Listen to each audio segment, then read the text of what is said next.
the start of the fucking podcast. There you go. That's high energy. Yep. So, I'm supposed to talk about cigars now because you know shit about cigars, and all I know is that the Padron 1926 is really good, but it's also maybe a bit much to start out on. You want to tell them what happened? No, I have some shame left. Oh. Oh, they're going to think you did a Bill Clinton if you don't tell them. Oh, okay. It was really good the first time, and then relighting it was not as good, which you did tell me would be the case with especially good cigars. But at first it was really good. It was extremely smooth. I had a great time. I was very chill. I did not have any psychotropic... What's the word for this? I didn't have any psychedelic experiences or anything, even though it has some psychotropic effects. Yeah, I should be really, really clear on that with people, is that no, cigars don't have any real psychedelic effect at all whatsoever. It just so happens that, in my opinion, the Padron 1926 has just a hint of something besides like a nicotine. It's got this weird something else to it. And I think it is, the only way to describe it is a really, really, really mild psychedelic thing. Like, it's weird and I can't explain it, but smoke one, and if I'm wrong, I'm wrong. But it has to do... So I looked it up, actually, and all the tobacco used in the 1926 is aged for at least 10 years. So that almost certainly does something to it. That's that like pretty long time. Megadosing LSD? Because I hear... Oh yeah, it's the same thing. That's my only hope. It's the same thing as megadosing LSD. You're not a virgin anymore, or you won't be after you smoke that. There you go. Do I have to turn my wizardry card back in? No, you just have to burn it. Ah, okay. I could probably come up with a suitable ritual. But yeah, I had one. It's really good, and the cigar shop guy treated me like a king when I asked for it. Because he's like, oh, this is a guy who knows what he's doing. I was like, nah, it's not even like that. I have this superpower where I know people that know things. Well, that's... I actually just happened to smoke the same cigar yesterday. I'm sure this is wildly entertaining to listen to. We're going to actually talk about fun stuff, people. But I smoked that yesterday. It was awesome. So here's the actual dank tip, so we can talk about something that somebody probably wants to know more, is that if you are interested in joining Tobacco Cult, there's a practical way to join Tobacco Cult. Go on... without spending a shit ton of money. Right. I mean, you can always do that, but, you know, that's the biggest problem, is don't waste loads of money on fucking cigars. So, go to cigar.com and look up Alec Bradley seconds, and there'll be something called Alec Bradley 90 plus rated seconds. And these are the best seconds that I've been able to find on the internet. And so what a second is a cigar that just didn't make the cut. You know, there's something mild about it. Usually just cosmetic. Some of them will burn a bit funky, but that's fine. Like, you know, even in a box of completely great cigars, usually at least one, unless they're like Padrones, will burn a little weird. You know, just light it really, really well is the only thing you can do, pretty much, and relight it if you have to. But anyway, so 90 plus rated, that means that these seconds are cigars with minor cosmetic defects that came from... otherwise really, actually very good. Oh, they're really, really good cigars, and they're $2.50 a piece. So that's the way to do it. I mean, really, we smoked not a ton of cigars during Thalfest, but I did acquire quite a stash of cigars for Thalfest, and if I was going to do it all over again, as much as I loved those, or that Padron that we finished it off with, it would have just been better, you know, to have, you know, 40 cigars instead of 4. You know, like, that's just kind of how it is. Mm. But it was good though to mark the occasion. Right. I mean, it means like, yeah, we're being serious. It's the best cigar you can get, except for the 1926, pretty much. I mean, they're more expensive or whatever, but there's not really better. I've had the 50th anniversary. It's not any better, so that's about it. You want to join Tobacco Cult, get the Alec Bradley 90 plus rated seconds while they're in stock. Like, they're not, people don't know about them really, but people are starting to learn about them, and they come in batches, and then when they're gone for a long time. So get your hands on them. Yeah, for Thalfest. So poor people out there are only going to be in the Tobacco Cult for as long as that supplies last. You're going to have to go now. In fact, let me go to the site. I'm going to go right now. They might be sold out. I'd look like an idiot telling people to buy these if they're already sold out.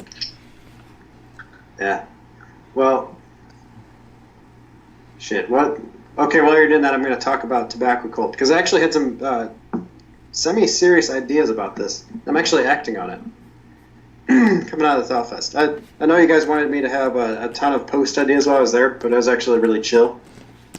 I was thinking about some stuff. But one that I had toward the end was that the Tobacco Cult might need to become a real thing as a sort of intermediary step to getting to churches with shotguns.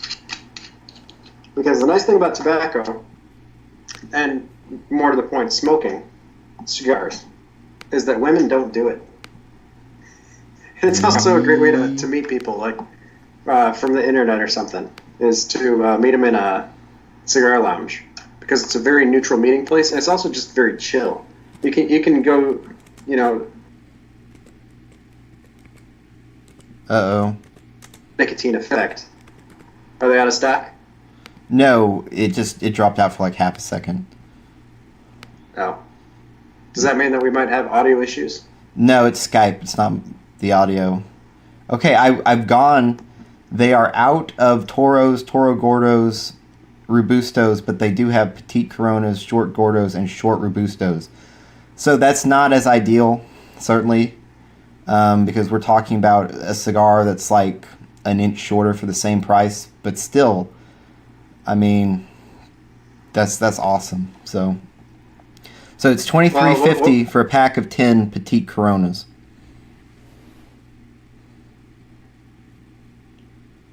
Okay, your audio definitely just, yeah. Gotta love Skype. Skype is it's just something. And it's definitely not my internet, unfortunately. I might be able to fix it up. Hang on. I can find my shit. Is what we have so far usable? Absolutely, yeah. You were just talking about how Tobacco Cult could be a real thing, because meeting in cigar lounges is a good way to not have women bother you at all. Yeah, it's a great way to start forming male groups, because, like we mentioned, women don't like smoking cigars. They don't like going to cigar lounges, and they won't unless they're going with their boyfriends or something. Generally speaking, unless they're honorary males like Camille Paglia or Ann Coulter, they might.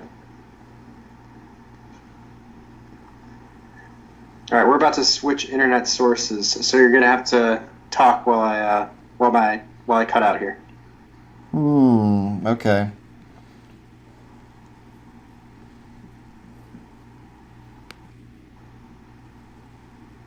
I can't tell if he's switched yet or not. Isn't this so interesting, guys? Smash like if he's switched already. Smash dislike if he hasn't. Don't remember to favorite and subscribe, and make sure to comment on this video. This is, after all, the most important podcast you could be listening to right now. For sure. Okay, sarcasm's kind of shit. Sarcasm's not really a good form of humor. I need to stop relying on it, There's too much sarcasm in the world. We need more actual jokes. Sarcasm not important, guys. Sarcasm is so not important. Smash like. Speaking of sarcasm not being important, I was asking before, what would Cernovich say about these new cigar options? he's my go-to for advice on this stuff. Well, like, okay, so, you're trying to trigger me. I see what you're doing. So Cernovich talks a good game about cigars. Cigar night with Cernovich. And so, like, a couple months ago, he's doing this thing, he had a Partagas. It was some shitty-ass Partagas. And here he is, hey, guys, I got my Partagas. And so, like, he lights it, like, 1/5 of the cigar, just like a total retard, doesn't even know how to light a cigar. He had trouble cutting it, leaves the damn wrapper on, like, everything is wrong. And I know I'm sounding bitchy, I am, but then he blows, like, he smokes it for 10 seconds, then his fire alarm goes off. And then he freaks out. He's just like, oh my God, this is the most embarrassing thing I've ever seen. Cigars are not for kids. Children are not supposed to smoke cigars. If you're going to smoke cigars inside your house, open the window, or don't, but turn off your fucking fire alarm, learn how to light a cigar, and don't just parrot opinions you read on fucking Victor Pride's website about the best cigars, guys. Like, maybe you should actually smoke cigars and not just, like, love that it's like a dick in your mouth. So... All right. This is a good segue into another part of tobacco cult mindset, which is something I was kind of semi-seriously considering about them is the development of taste. Because if we want to get all Illuminati and shit, a key part of that is being able to judge people based on their tastes. And I know not everybody's going to develop, their particular type of taste with regard to cigars quickly, but it's something that you do develop, preferences over time. Same as anything else. Like, people have their preferences for liquor and stuff, but the only serious rules involved in the thing, I think, would be if I were able to dictatorially create this culture from the top down, I would say that everybody would have to share their tastes, and also nobody would be allowed to give them feedback on it. Like, you would just have to say, I like this for this reason, and nobody would be allowed to say anything about it, because that keeps people from, how do I put it?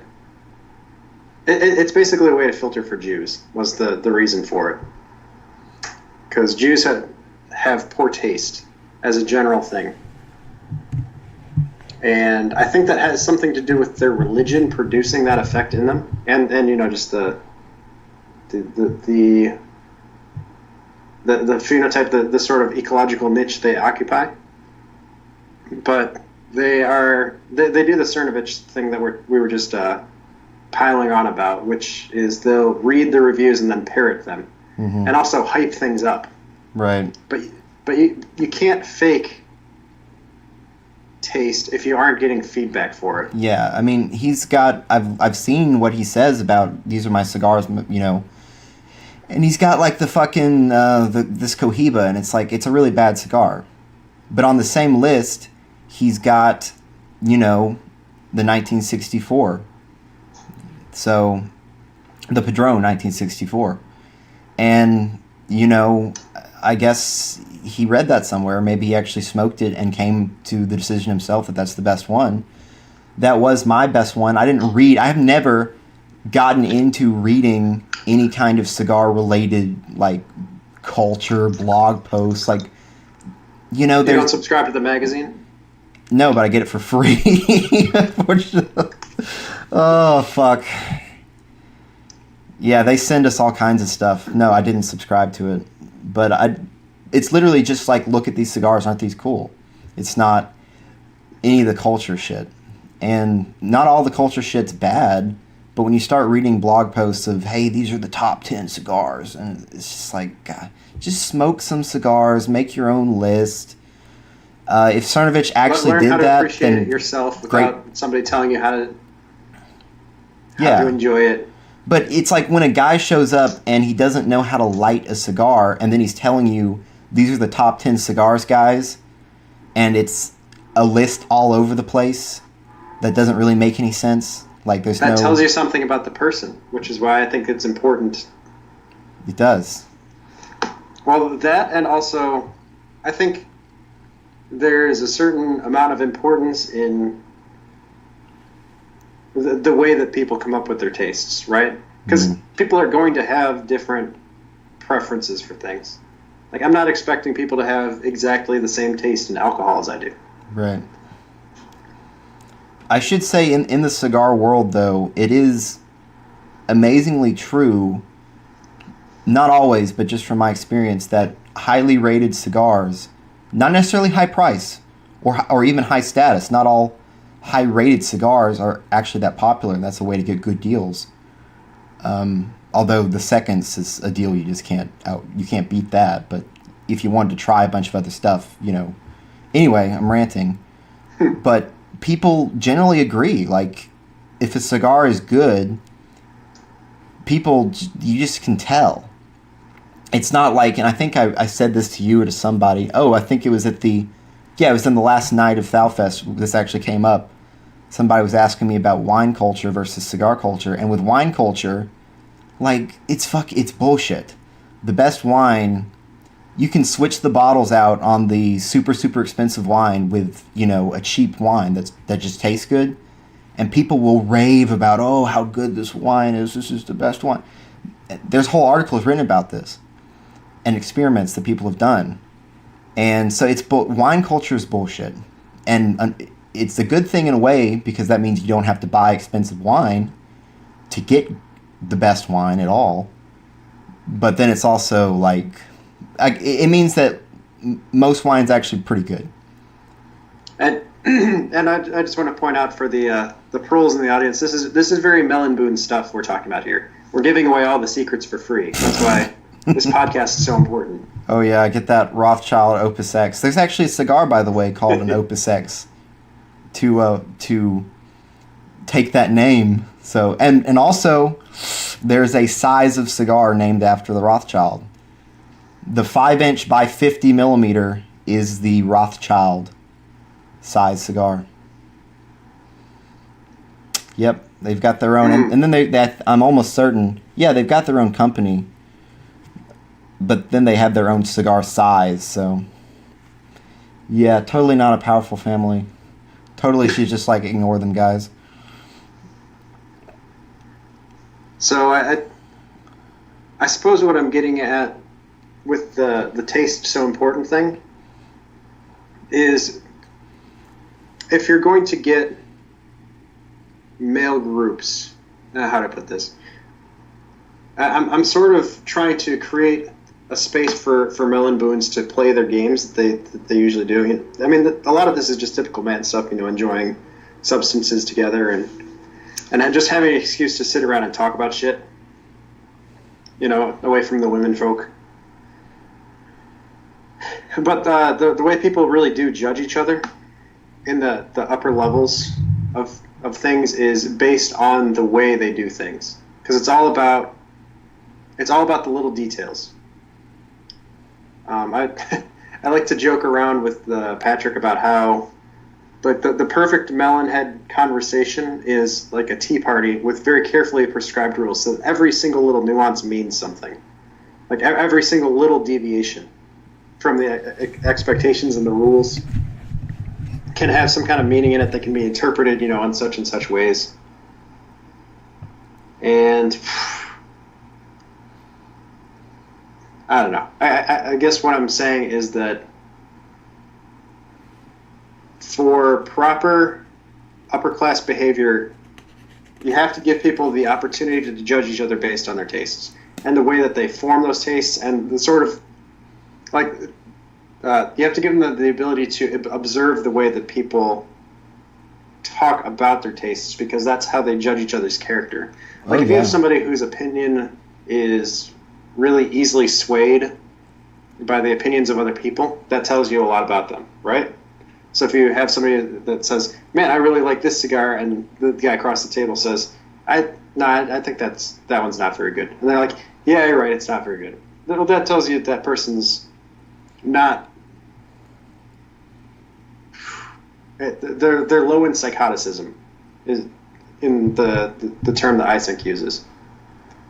So anyway, this is all less important than the idea of actually just getting men together in a space that's for men, which cigar lounges are a place for men. Mm-hmm. Yep. Oh, I went to a local thing. They had some kind of party. They had awesome little burgers they made. I won a couple cigars in a raffle. It was pretty fun. So you can just go to those just for the fun of it. And next time they have one, I'll certainly go back. Yeah, and also something important, nicotine. So I know you're about to get off this stuff, so close your ears for this part. But I think that nicotine is it's a drug that actually enhances discernment. It's something to do with the acetylcholine receptors bit, but I think that this is not necessarily true, but it could be true that nicotine is the defining drug of the next couple of centuries, the same way that caffeine has been the defining drug of the last 2 centuries. You know, with all that Enlightenment shit playing out. That was an old post where I kind of speculated that caffeine caused the Enlightenment based on, you know, the ways that it spread through Europe. And I still think that that's true because caffeine produces a very spurgy way of thinking. And I think that tobacco produces the type of thinking that's going to be more important in the centuries to come, coming up here, because we're now facing... See, before the problem was that there wasn't enough information, and now there's too much. And the problem is more filtering and curating and abstracting the abstractions until you get kind of like summaries of things. Those are more the problems of the modern day than, you know, just not having the right information at the right time. And I think that tobacco produces the right sort of effect on the mind that it's going to be... I think it's the correct drug for the modern day. Because it produces that calmness and that focus. Because, I mean, you can talk to the most successful, richest people in the world today, and they'll tell you, yeah, the most important thing right now is focus. You got to focus on something. And that was the point of that Seth Godin book, The Dip, is that the people, what's overvalued right now is being the very best at something. And that just comes down to focus. Like, if you're the very best person at something that's only slightly in demand, you're going to be extremely overvalued, even if the demand for that thing is very slight, because the economics of that has changed. Where before you just had to be pretty good at something that was, you know, in high demand, like being a general practice doctor or something. That's less in demand now than being the very best toenail surgeon or something. Yep. Because when somebody really needs a toenail surgeon, they want the best, and they're going to pay out the ass for it. I probably should have thought of my examples before I started talking. No, that's pretty accurate, especially with the doctor stuff, actually. Because that's what I was going to do before I fucking woke up and realized that spending your entire life for... It's just, you know, you have limits, guys. You have limits to what you can make yourself do. So, that's pretty much it. Yeah, and there's... we're hitting diminishing returns in those areas, is the thing. Like, if you pour enough really motivated people into a job field who are, you know, all seeking the same prestige and money and so forth, then you're going to get... It's just a really high demand thing. It's just so extremely competitive that... Well, we hit diminishing returns probably 30 years ago on the doctor shit. We can blame some of that on Grey's Anatomy, too. Making it all sexy and glamorous so that all the women's go into it. But... Well, you know, just quickly, more than half of the people graduating from U.S. medical schools are now women. And I'm sure there's also a lot of Pajeets, too, taking up the low end of things. Oh, yeah, especially Yeah, so you can't be like a mediocre doctor now because that spot is already taken. Right. You have to go for broke, and there are a lot of people going for broke. Yeah, pathology. That's Indians. Like, that's just how it is. Like, I keep saying like. Did I watch something where somebody said like a lot? I didn't have that tick a few days ago. But yes, like fucking yes, Indians, so not important. So many of them are doctors. It's crazy. Yes, don't smash that like button right now. Wait until the good part. Oh, smash something though. Smash everything. Don't smash like. Smash everything. Smash Indian doctors. They're more than a third of many specialties, especially pathology. Pathology attracts IMGs like crazy. I'm sure that's 100% an organic phenomenon and could have nothing at all to do with, say, nepotism. Well, it actually is, because pathology fucking sucks. I'm still not convinced that it's entirely organic because they do hire each other. Well, to be frank, they're usually not the best, and so pathology sucks How dare dick, you. and so it's easy to get into. Ah, If there's anything, it's not necessarily good, but if there's anything I could say about medicine, it's that it has certainly retained competitiveness. Now, yeah, it's gotten much so it's still harder. a meritocracy of sorts? No, because it's much harder for straight white men. But that being said, compared to most other things, yeah, if you suck dick, you're not going to, like, if you're black and you suck dick, you're not going to be a fucking radiologist or an orthopedic surgeon. You're still going to have to work your fucking ass off and be insanely focused. But you can become a doctor, just a general practitioner, family medicine, internal medicine maybe, and just, if you're a black person who's slightly above average and then can just work really, really hard, yeah, there is some bullshit there. They'll let you do that. The big bullshit is not letting in, straight white men. Like, okay. So if you're black and you had like a 3.4 GPA and a much lower science GPA, that's the equivalent of having like a 3.8 science and cumulative GPA if you're white, pretty much. Okay. So not the worst, but we're talking straight A student versus a B minus. A B. So B minus black person is equivalent to A plus white in terms of the medical stuff. Generally, I mean, I've heard of ridiculous cases, but then again, I've never heard of absolutely ridiculous cases becoming the kind of doctors that, like, if you were going to do it the way you should do it, in my opinion, like become a radiologist, I wouldn't do plastics ever, but like, let's not talk medicine. It's God, it just thinking about it makes me stressed out. Yeah, sorry, I didn't mean to trigger you on this subject. It does, it really does, but don't worry about it. I'm a big boy. I can handle being triggered. We can talk about it. It's fine. Okay. Well, the main point was that focus is the big thing in the upcoming centuries. Ooh, this is actually a good transition into the Cal Newport internet thing. Oh yeah, never mind. Fuck. Deep work's so important. That's been we're done to death. Oh, I'm keeping her up to you. All right. So we were talking before the podcast about how after Thalfest, it was immediately apparent that taking in a lot of information on the internet actually makes you feel bad. Just by itself. So, like a couple days after I was coming back, I was trying to catch up on internet stuff, and I would do like half an hour of reading and then just be done.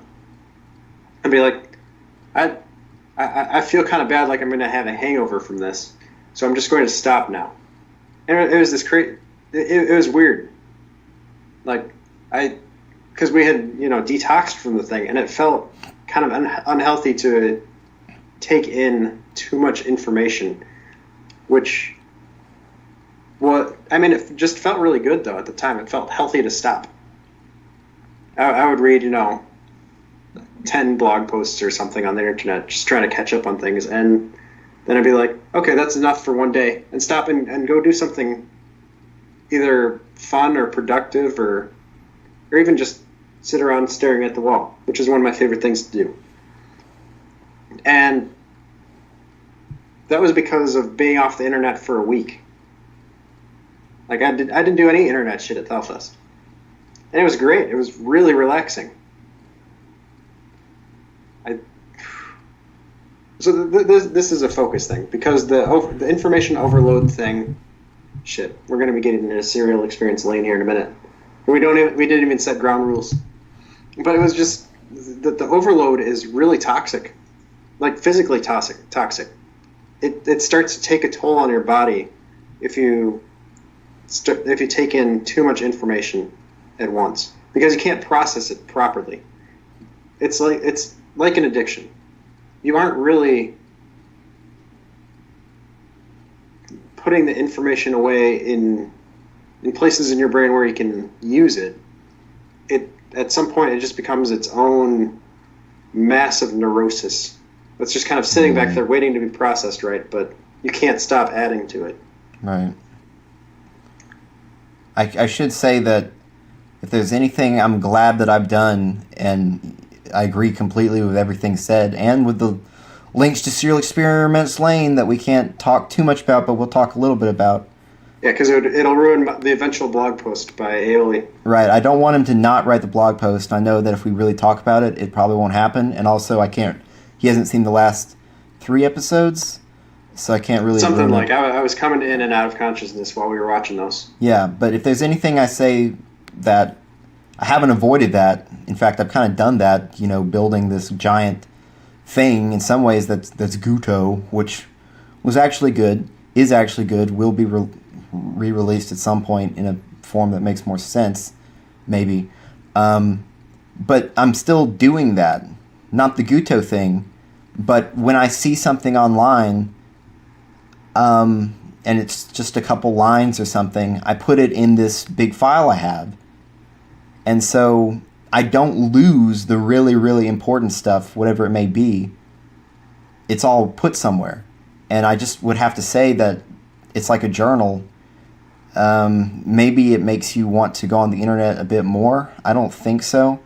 But it certainly means that now you're not completely wasting your time. So if you are on the internet and you're actually learning things, don't be so lazy that you're just like, oh, wow, that's so interesting, guys, and then you just close out of it, and then you basically will read the same thing at some point, like maybe 6 months from now, you'll read the same exact point, and you'll be like, oh, that's so interesting, guys, and then you shut down the thing. No, you need to have that, even if it's just a line, you just put that line in your little file, and then you read it again, you're like, oh, it's that. It's that thing again. And that's actually, unironically, so important, guys, so... But taking notes? Taking notes is good. So important. So, yeah, taking notes while reading is not optional. Taking notes while interneting is a very good idea. Yeah, and it also cuts down on the amount of information you're taking in just by virtue of the additional time it takes. But what you take in becomes a lot more... actionable isn't quite the right word here, but it sinks in. You'll have real changes from reading something and taking notes on it. Yeah, that's pretty much my spiel on that. Yeah, we can get back off the soapbox. Yeah. Talk about cigars and cereal and anime. Cigars and anime. That's Thelfest in a nutshell, actually. That is, and admittedly booze, but whatever. And good food. Mm-hmm. And some blasting music. I liked that part. Yeah, it was awesome. Nobody was there that weekend on the lake, so we were able to blast music pretty much as loud as the speakers would go. We could have gone a bit louder, and the neighbors showed up on the very last day. So and we were polite, I think. We were. Everything was fine. We still have some firecrackers or something, but we were fine. Yeah, but blasting music, that was probably my favorite part besides just meeting all the people. My favorite part is at the end where we tried to set off the one firework and it didn't go, and we just scattered. Like, oh shit! Everybody just ran back in the house. The giant rocket stuck in the ground and it didn't go off. I mean, it went off, but it went off on the ground. Yeah. There were a lot of fun things.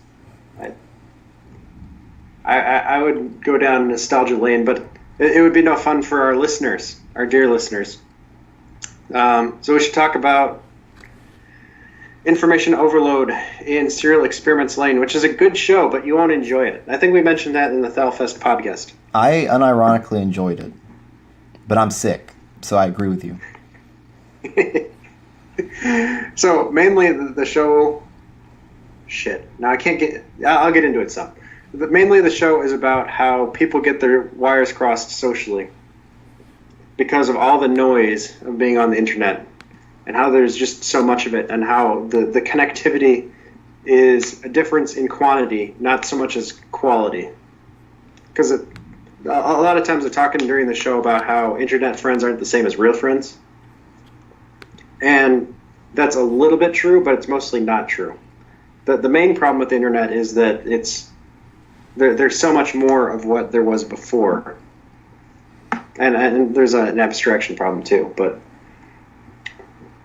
the main source of neurosis, which people in the show are coping with, episode 3 is the one I'm thinking of, where they're taking the drug that increases their calculation speed in the brain by like 12 times. So they're just taking in so much more information because they can't cope with the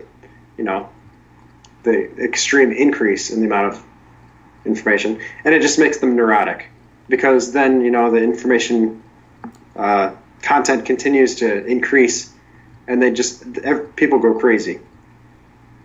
So like there's the guy in the club that shoots himself because he wants to get out. He wants to go back to his personal Eden, like the Citizen Kane thing, and like the drug isn't enough, so it just makes people neurotic. I mentioned I want to analyze the show according to the Unabomber's manifesto, because I bet you there's significant overlap. That's all I got to say for my rant on that, really quick. Yeah, I don't want to lead you down, because I've read a bunch of stuff now. I finished the show. To our dear listeners, I finished the show.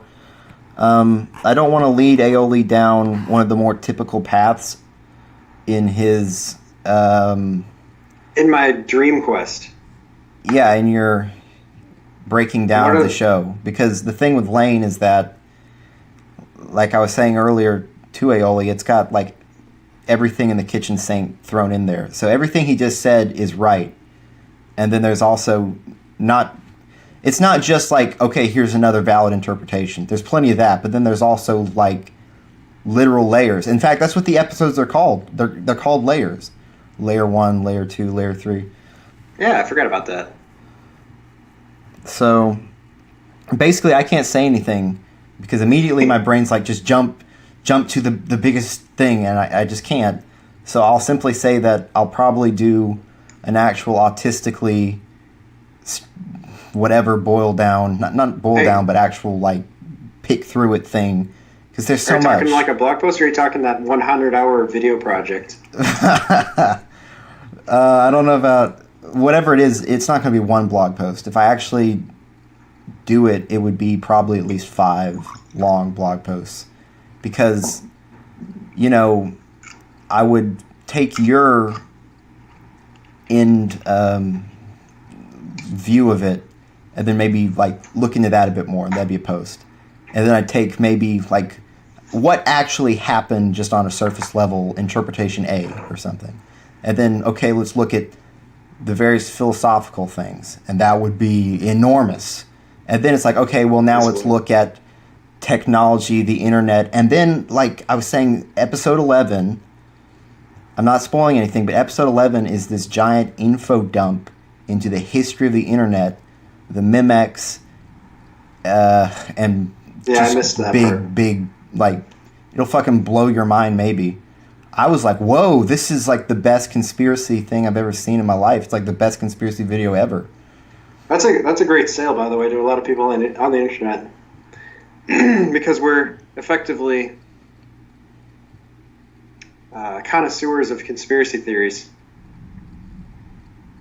And I do wonder about the actual angle of what the show was saying in regards to those people, you know, and The Memex people.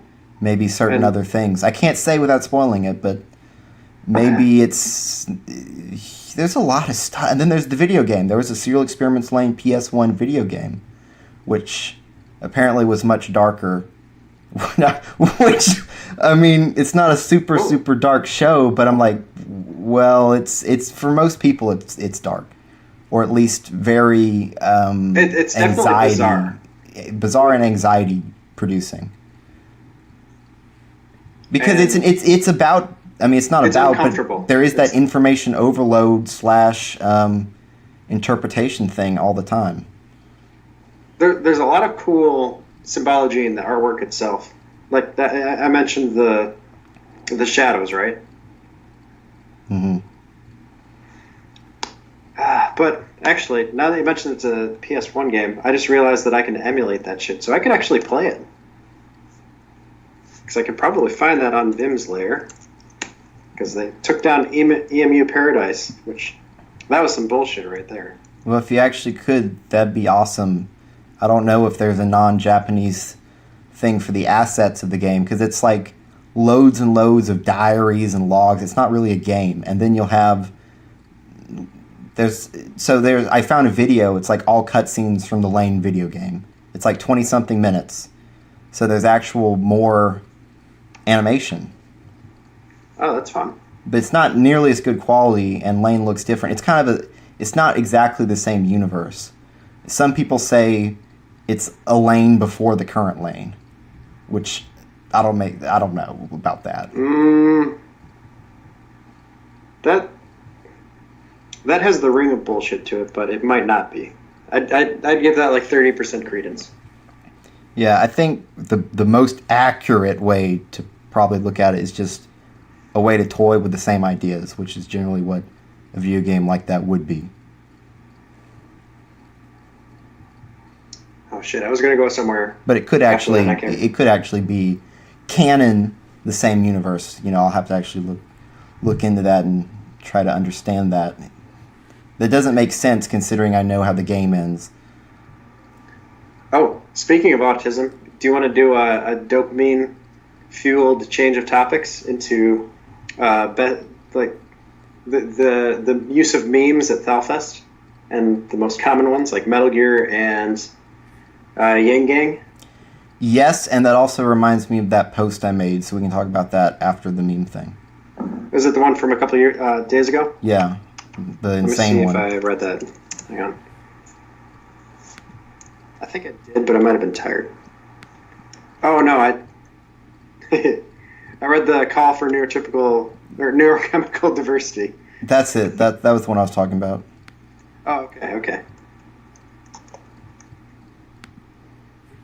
The dopamine demons one looks slightly negative from a quick scan there. No, I wrote it a while ago. I already sent that to you, actually. It was one of those things I sent you via private message. I lost a decent amount in that, just sending you stuff that I'd write. So it's insane. The dopamine demon rant, all I'll say is it's kind of crazy, but there actually are some decent ideas that somebody with more care could get through. And anyway, it'll give you a little dopamine, so that's always cool. Okay, I did read this, but can you give a quick overview? Call for neurochemical diversity. So important. Talk about overused memes at Falfest, by the way. And yet we couldn't stop. So we should explain which is that. Interesting by itself, by the way. It's so easy to do. So maybe you've seen that. If you've paid attention to the Aeoli sphere, you've seen that so important guys show up places, and I don't know what happened, but at some point somebody said something like, dopamine's so important, guys. yeah, somebody said something really obvious, like it's not important to it's important to blah blah blah. It's important to drink water, and then I said like, water's so important. yeah, I was like, water's so important, guys, or something like that, and then It just took off, and then we kept doing it, even though we were like, we need to stop. This meme has gotten tired, and then we just kept doing it anyway. Which makes me think that there is something important in saying that, some sort of... what the meme is basically saying, like every time you say that, is it's like a self-conscious reflection on how the state, like any of these assertions that you make, is reaffirming some basic bitch value, like water is important. It's like, yeah, okay, like you could have just said it like while you're drinking, yeah, I need to drink some water. That's really all you're saying, is water is so important. Mm-hmm. You're just restating the same value, you know. So you're sort of mocking yourself for even bringing it up. Yeah. So, because, like, of course you need to drink water, but you had to say the thing out loud to give yourself permission to go drink the water. It's like, people should drink water while they're drinking. I'm going to go drink some water. Water's so important. That's what that really boils down to. Or like, the boat falls off into the water, and it's like, saving boats so important, guys. No, Seahorse. That's not like, it was a there were some actually really funny uses of it. I can't remember the funny ones. I can just remember the not funny ones, which is like millions of them by now. Yeah, 99%. But so here's the thing. Also a meme, by the way, from The Right Stuff. But the thing is that having that meme language made it really easy to communicate at first. Who is it? Diego Gambito talks about how like Mafia will have their own sort of slang that they use to communicate, not covertly, but as a subculture. So it's weird, but having the meme culture that not brought us together, but like having a common vocabulary, yes, made Thalfest a lot easier.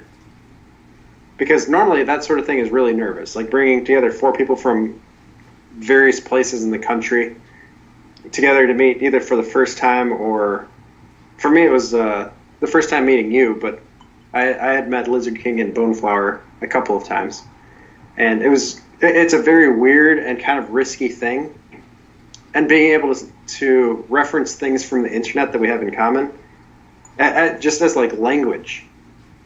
So it's not even having the same ideas about things, it's being able to say, I don't know. Yeah. Common language. Chan. Common language is so important. It really is. I know. I know. We just proved it. We just proved the validity of the so important meme. Oh, it was already proved by my not so great spurging there for 5 minutes on how so important. So yeah, I need to have a little more wine. I remember the last the podcast for Thalfest. It was like, Thalfest so important. I know somebody had to have said that, because we were like, yeah, this is so great. We're all coming. Thalfest so important. Like, yep. It's just that. It's just Is that so? There was that one. Yang Gang was a really strong meme for like the first 3 or 4 days, and then it kind of dropped off, which I thought was weird. Yeah, but kind of cool. Well, and Metal Gear was strong through the whole thing. I had that damn Yang Gang, stupid Baked Alaska song that fucking sucks dick and needs to die. It wasn't stuck in my head, but it was half stuck in my head.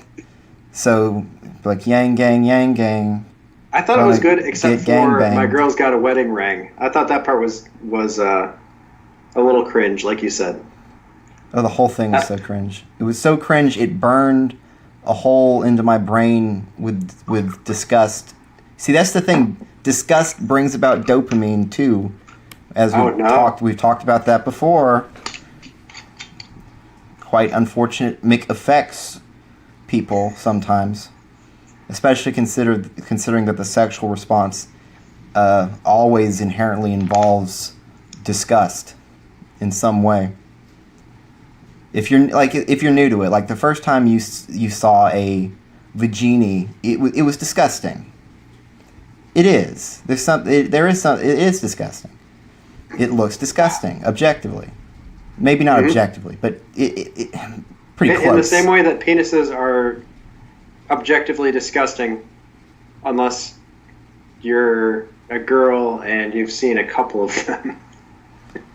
Yeah, so they're weird. We don't need to talk. They're covered in hair. We don't need to talk dopamine demons, but anyway, that's one of the ways that a particularly bad ones can form is the fact that, like, nasty shit leaves a bigger mark in your brain than normal shit. So if you start looking at, I'll just say furries, because that's quite frankly tame compared to some other stuff, then that's suddenly more burned into your brain. And, circuits want dopamine, right?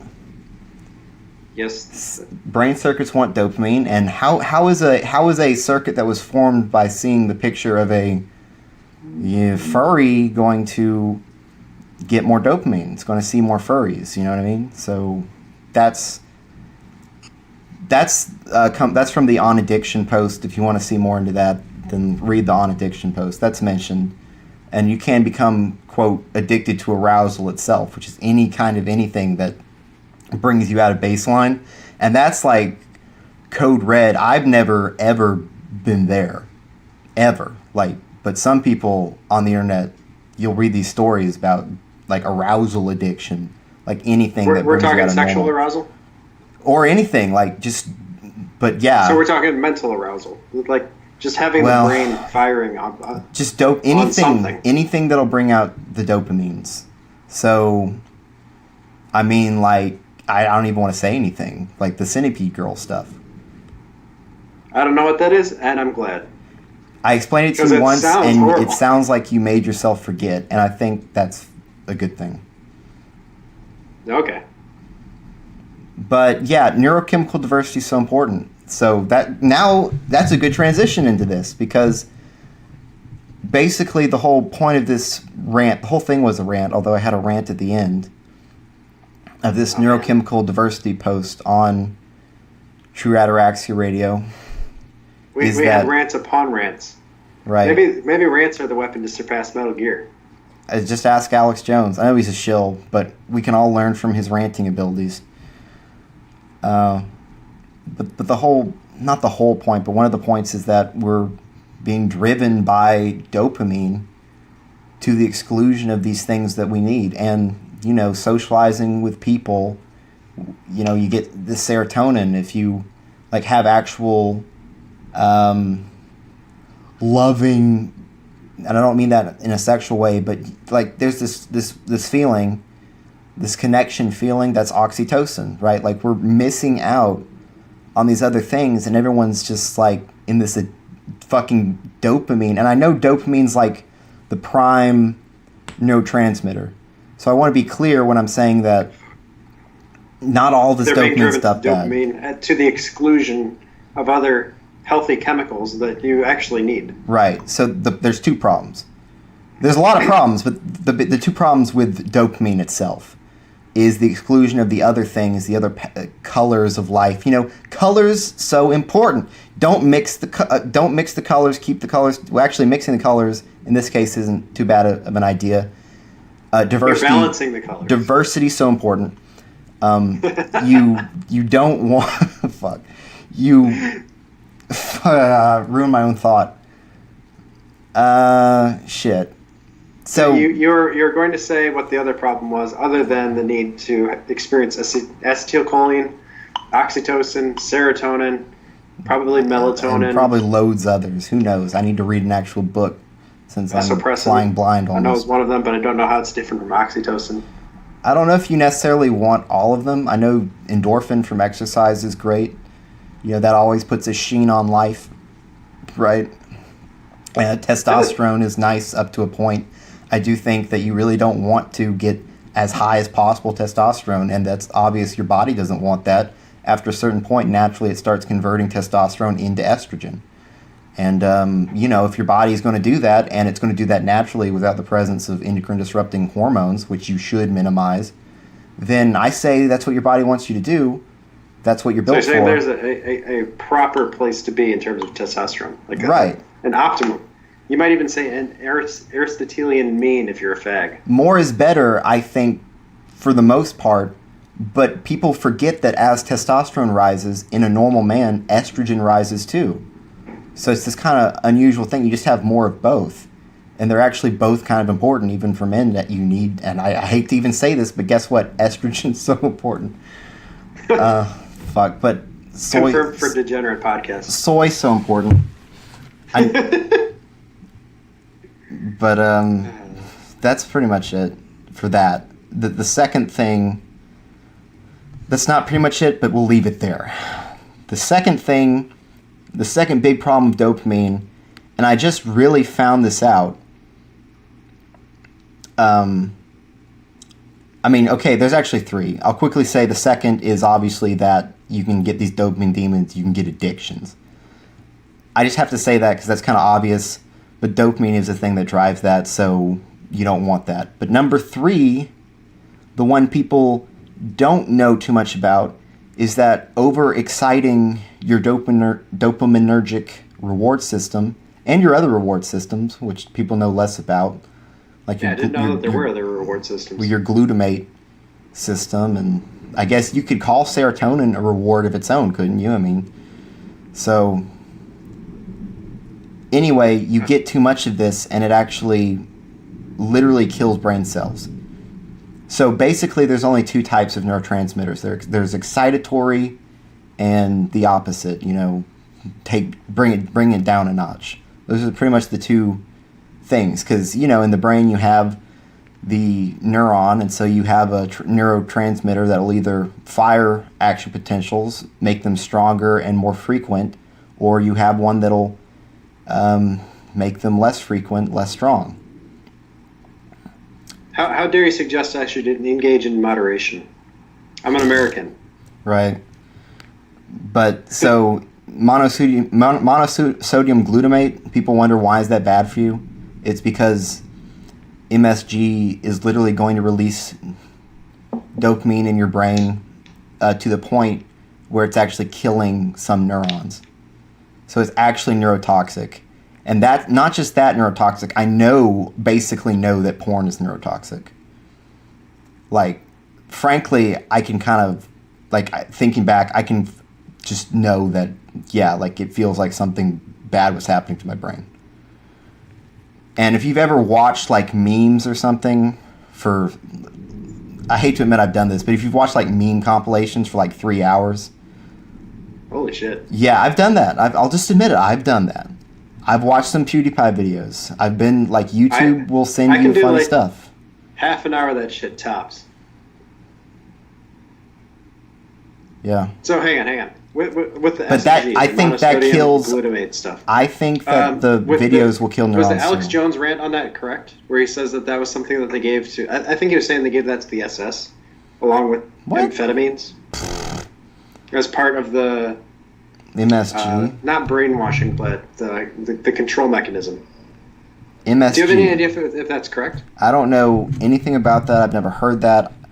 The Japanese army, to my knowledge, was the one that invented MSG, and that was how it got its soldiers to eat horse meat. But I'm not sure about that. That could just be bullshit I heard somewhere, but to my knowledge, that's where it comes from. Okay.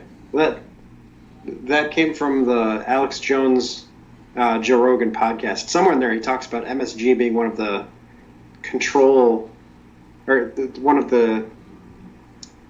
shit. Might be slightly intoxicated. One of the substances used to control people to get them to act psychopathically. super soldiers, or at least mentally so.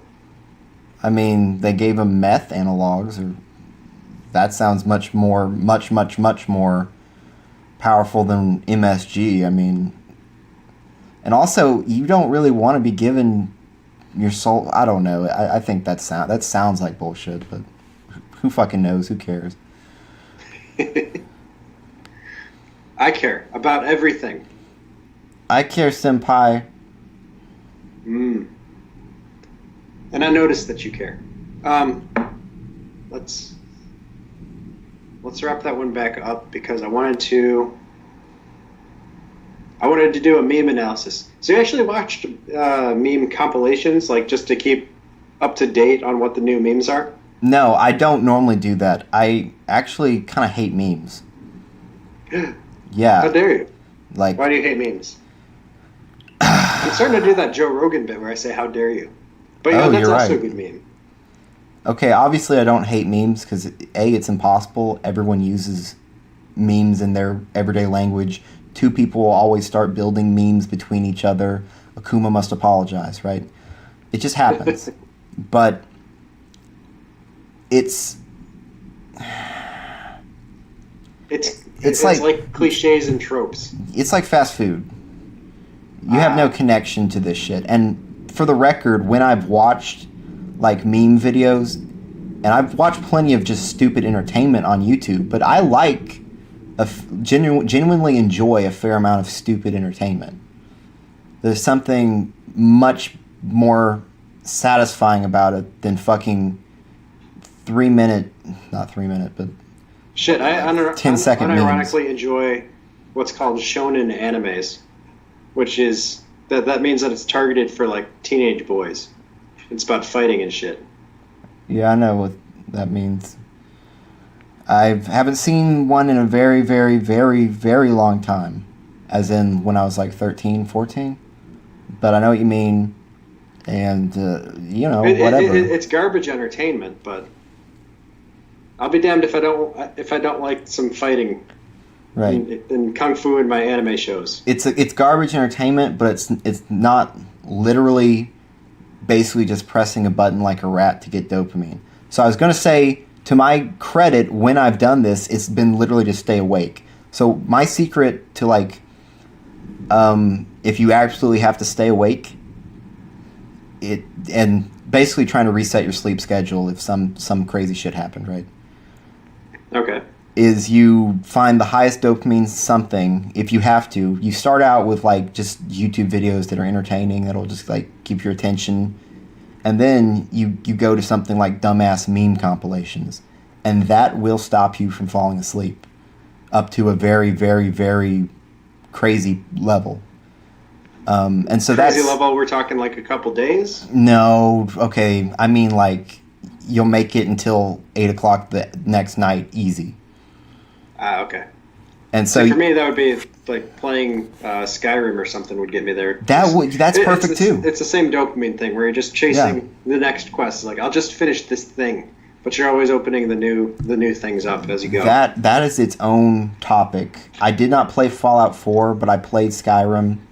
And Skyrim, and from what I see with the structure of Fallout 4, is literally scientifically designed to trigger the dopamine reward system.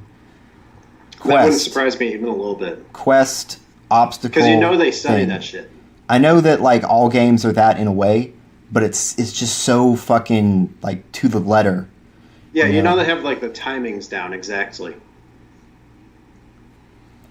Yeah, like how long can the quest be before people start to lose interest?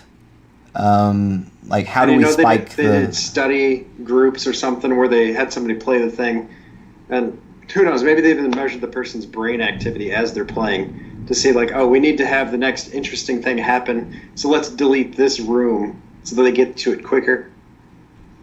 Just very minute detail type of stuff, which I'm sure they've had time to work that out since Morrowind, which was not that way. Because I remember Oblivion's kind of like that, but Skyrim is very good at keeping you playing. Morrowind, you just keep playing because you're too stupid to stop. Yeah, and then there's the I should loot. know. I was like 16 years old at the time. I was too stupid. We could autistically break it down. So there's the loot. There's the quest itself. There's the enemies, triumph over enemies. That's kind of the formula, I guess. There's also the things that happen in the story as you're going through the little quest, right? That's definitely dopamine. That's a real payoff for me, especially. Yeah, I've honestly played Skyrim too much. Not lately, not for years, but I think I logged 500 hours into it. I probably did 3 digits. I don't know exactly how many, but I had a few different characters. And then I figured out that the best way to play is as a berserker with the two-handed weapon. Hell Because yeah. first of all, you can't lose to anybody, and also it doesn't take so fucking long to get through the dungeons. Yep, just get that big Wuthrad battle axe, get the steel plate armor. Yeah, and then just charge just through kill everybody, everything. and then you get your loot, you get your story, and you move on. You don't have to creep around with a bow. Yeah, fuck that gay elf faggot shit. Yeah, exactly. And what magic? What are you, some kind of fucking shit? What are the high? Aldmeri Dominion, Skyrim's for the Nords. Yeah, exactly. I I don't sound like a trust that nerd. magic Fuck. shit. What are they? You fucking reading books? Oh, I see you're reading a book. Okay.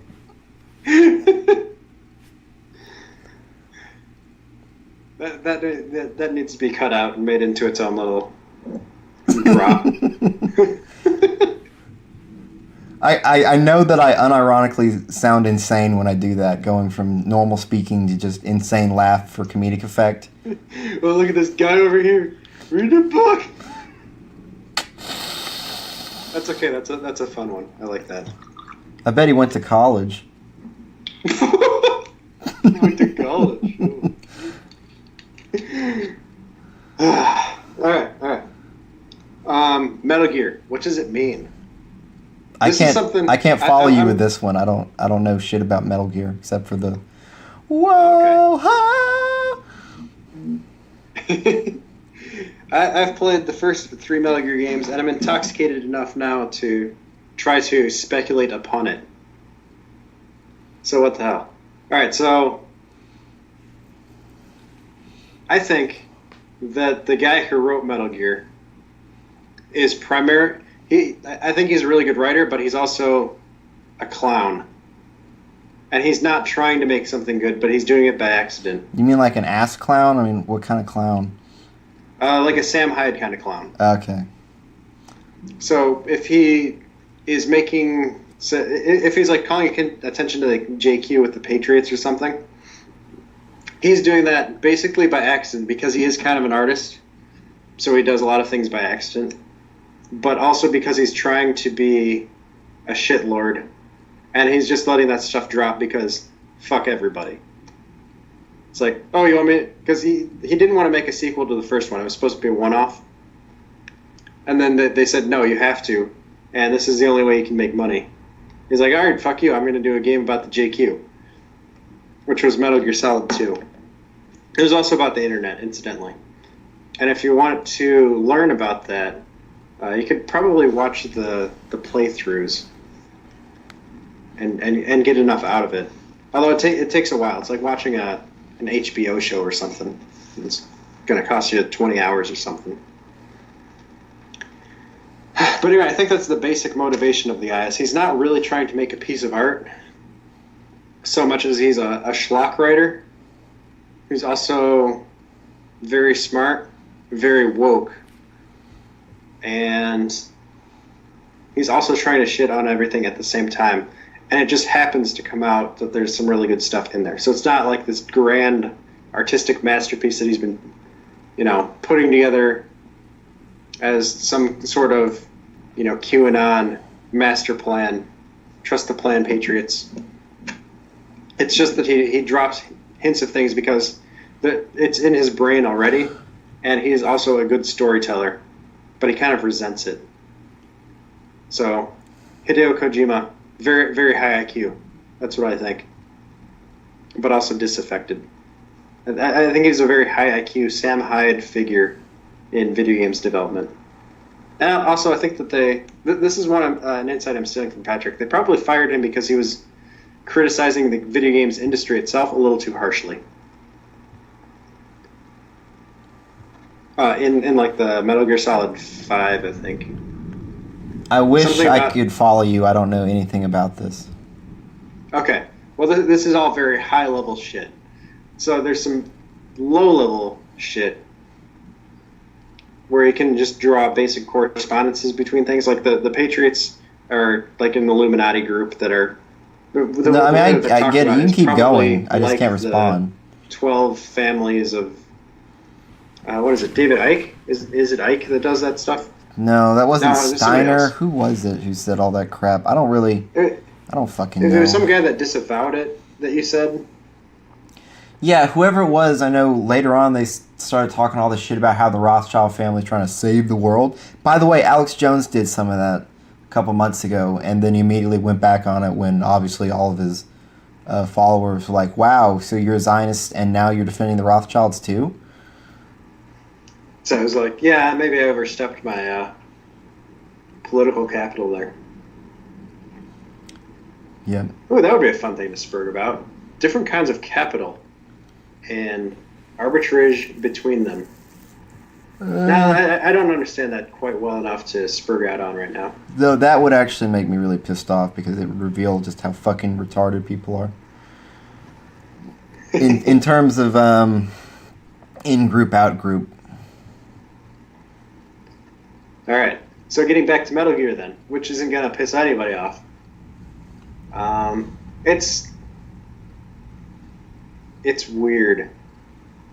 So it's weird because Kojima has all of these conflicting motivations for things. And also, genuinely, I think he's an artist, actually. Which means that his shit is going to be kind of incoherent. But there are some things that you can say about it for sure. Just very basic bitch. Because at the first level of esotericism, right, you usually have... This is why I said Serial Experiments Lane is easier to interpret than Akira. Is because it's less layered and more just one-to-one correspondences between the thing that you just have to notice represents another thing. So in Metal Gear Solid, the Patriots are supposed to represent the Illuminati. Very, very simple correspondence, basic bitch person could notice that and then say, okay, anytime I see Patriots, I'll substitute in my head the Illuminati or the Jews right here. And then, just read the same sentence and it'll mean, it'll be like reading a book about the world that I actually live in. But then there's also some less obvious stuff. Patrick pointed this one out to me. In Metal Gear Solid 2, the base that you're infiltrating, the big shell, if you look at... And it turns into a Metal Gear Arsenal, which is kind of like the home base of the Patriots AI computer thing. It's a turtle. And the structure of the thing is that it's turtles all the way down somehow. But that's like a visual thing. So it wouldn't be obvious to make that connection. That's kind of that's a more difficult level of esotericism. But there's a lot of the first level stuff in there. Mm-hmm. And Serial Experiments Lane is mostly the first level, except that a lot of the symbology is encoded as visual stuff, which has a very simple one-to-one correspondence thing. See, the problem with Akira and interpreting that is that everything is multi-layered. What if... Now I'm really intoxicated because I'm starting to ramble. Yeah, what if Lane is just as complicated, but you didn't notice these other layers? That is entirely possible. Because, as you noticed, I don't control this shit. Mm-hmm. There was a Proust reference in the final... Okay, I can't ruin things. You can ruin it a little bit. I told you that. No, I won't. I want you to watch it and write your thing and have it completely unadulterated and then I'll What? have this unique perspective for my autistic Oh, delve so into that's it. what it is. You need the shit. What is it? What am I looking I for? know you well The enough. N. I know you well enough that when you write your posts, like I think you said you try to find everything, and I don't know about that. No, I I, don't try to find everything, but I do try to find the main the thing, best angle.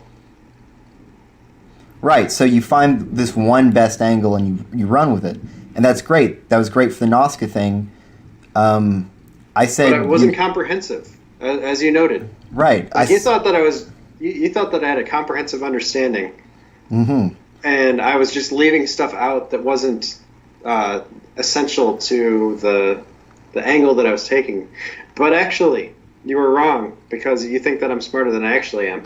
Well, I just put all of the stuff that I thought that I actually came up with in a logical order, which I'll, to give myself a little bit of credit, that was an awesome post. it was, and I mean, I love that's one of the top 10 posts. It's not top 5 posts, but it's definitely a top 10 post.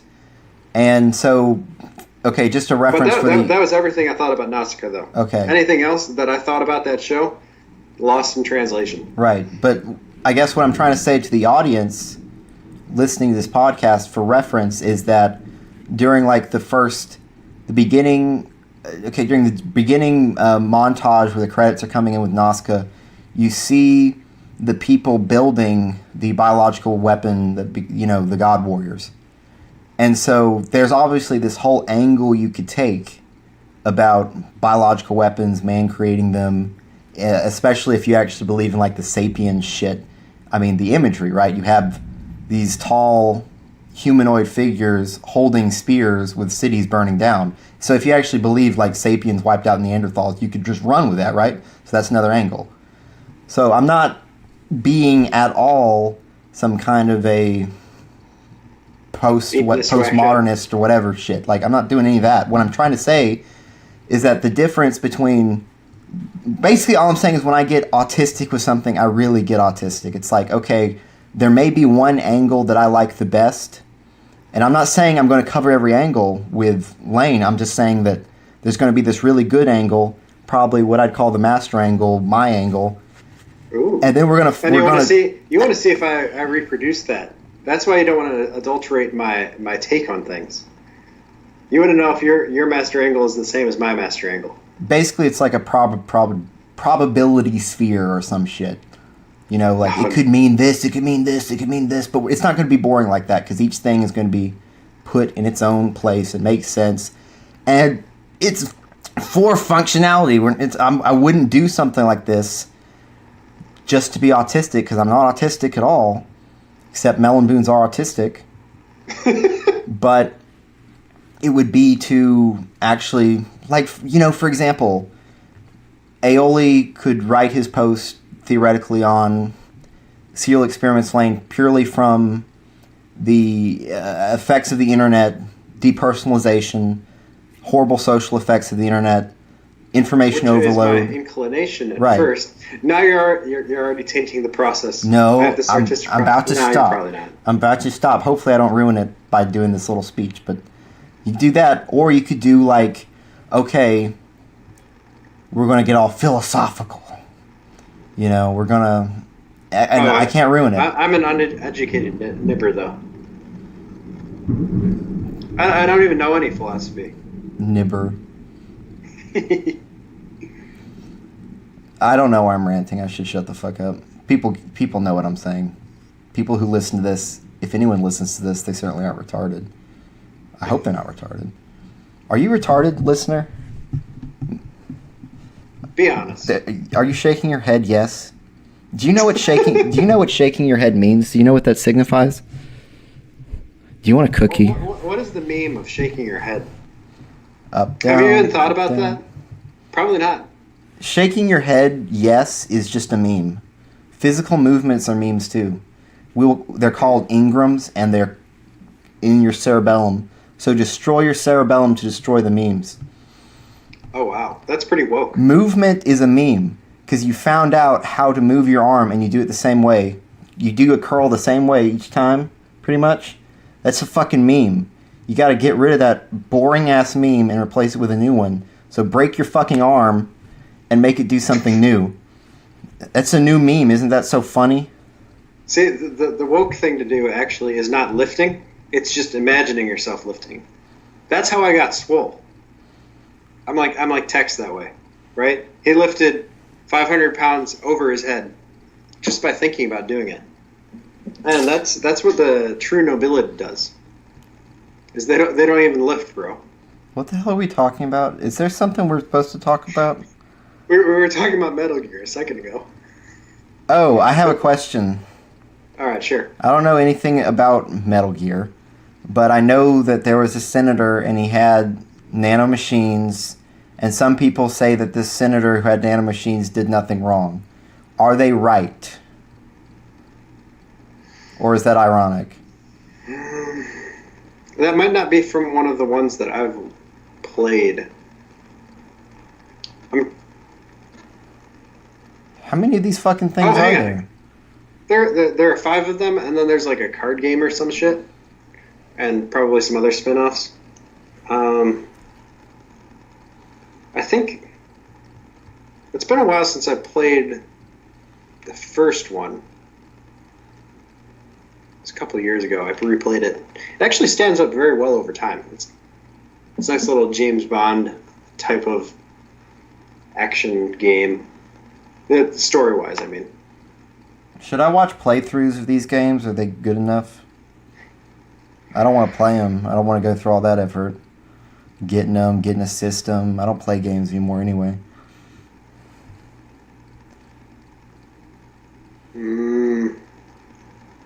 I'm going to say yes on account of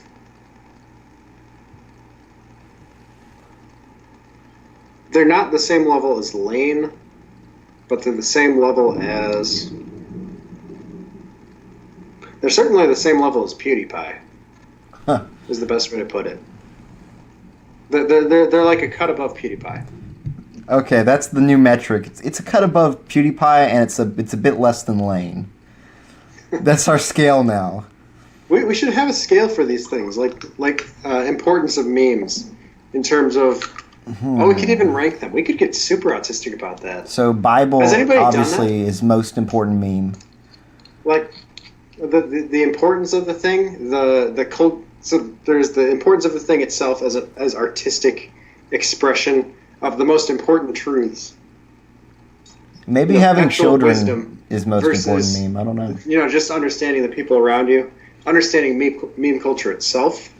Because you would need to understand SpongeBob just for that reason. Making memes is the most important meme. Now you're making me get autistic about that in my head. I'm trying to stay socially fluid over here. See, that's a fun thing that Melons can do, is say something that sounds deep without knowing anything, whether or not it's true, just to throw someone into a tizzy. Because I literally just thought, that sounded kind of funny, I'll say that. I didn't know shit about that. I'll say that's being an artist right there. Just throwing everything against the wall. That's pretty much Lane. Except it's definitely it's more well thought out than that. It's just there's stuff that's just dropped. Well, it's expensive to draw all that shit. Yeah, so like you saw up to the kids thing, right? With that kids kind of psych weapon thing. Yep. Like I saw that part. That was actually that episode was very interesting. Mm-hmm. But I haven't decoded it. And they could have done the rest of the show on that alone, but they just put all the ideas out there and just moved on to something else. They're like trying to fit as much shit as possible in that show. I can respect that. I can too. Like the more I think about the show, like it's one of those things that just keeps growing on me. The more I'm like, wow, it kind of made me feel shitty at the end, but the more and more I think about it, it's like I can't fault. I can't criticize any of the decisions they made. Yeah, like I really can't fault very much about it at all. Okay. Is there some way we can get a cut of all the advertising we're doing for the show? Yeah, actual recommendation, because we've talked about it enough, and I've said I liked it enough. Actually watch the show, people. The problem is nobody's going to like it. Why It's not? no fun. What do you mean? 4chaners, the original 4chaners loved Lane. Yeah, because they were pedophiles. Oh shit! Oh no! Okay, I don't think that's why they liked it, most of them.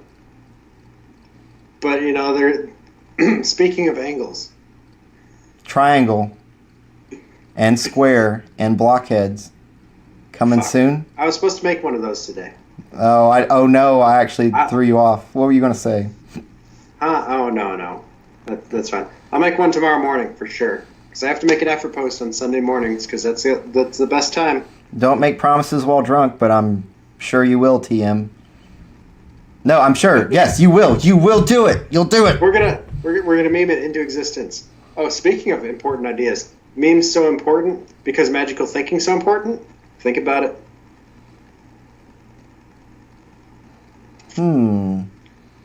I can't I like think. that one. Thinking is a meme I'm not a fan of. Yeah, you'd think one day, the next day, you're gonna be reading books like some kind of fag. Everybody, smash dislike for thinking. Fuck that shit. I don't even do that anymore. I just feel my way around things. Oh, we talked about that at length. That was weird, but I liked it. It was like doing a podcast in real life. You like talking or you like length? When I was talking to you at Thought about how I used to be Mr. Rational for everything, and then I was like, no, I'm going to be normie brain. I'm just going to have, put weights on things and just kind of feel my way through it. And if the feelings say that the thing is true because of all the different factors, then okay, I'm going with that. Basically, I'm actually a little bit intoxicated right now. I think the world should be like a girl's like a teenage girl's TV show. Like everything should just be laid out so crisp and like there's no like you don't have to think at all. Like every bad person is just dressed in black and wearing spikes and shit, and all the good that's people. hot. Bad is so cool, guys. Isn't evil so sexy? All right. Here's the important question: are men bad because that's what women find sexy? I think it's before that. Like, obviously. Oh, you think it's functionality, right? You think that women like bad guys because it's adaptive? Well, yeah. I mean, yeah, for the most part. Oh, we're getting into the deep shit here. Well, yeah, it's obvious. Like, as soon as that's no longer okay and they get put in their place, they suddenly really don't like that. They're just socially adaptive.